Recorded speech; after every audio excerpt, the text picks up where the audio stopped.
మేము వరంగల్లోనే చెప్పులు కొనుక్కోవడానికి అయితే వచ్చేసాం. అట్లాగనే వాటర్ ఫాల్స్ చూసేస్తాం. అది ఎక్కడో అని ఆలోచించకండి, అదే మన రైల్వే స్టేషన్ కాడ మీకు ఇంకొకటి చెప్పాలంటే, రైల్వే స్టేషన్ని హైలైట్ మోడిఫికేషన్ చేసి అండ్ రైల్వే స్టేషన్ కాడ ట్రైన్ అయితే పెట్టేశారు. అండ్ నీకు ముందు పోతా అంటే వాటర్ ఫాల్స్ అయితే చూపిస్తా. Let's go.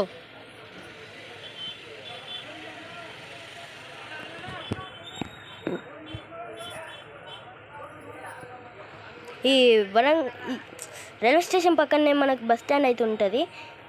బస్ స్టాండ్ కొంచెం ముందుకు పోగానే అక్కడికి మనకైతే వాటర్ ఫాల్స్ అయితే కనబడుతుంది. వాటర్ ఫాల్స్ ఏంటిగా అని ఆలోచించకండి, ఇది మన వరంగల్లోనే రైల్వే స్టేషన్ కాడ బస్ స్టాండ్ కాడ అయితే కన్స్ట్రక్షన్ చేశారు. ఇది హైలైట్ ఉన్నది. కొంతమంది దీన్ని చూడడానికి కూడా వస్తున్నారు. చూడండి. ఓకే బాయ్, ఉంటా బాయ్.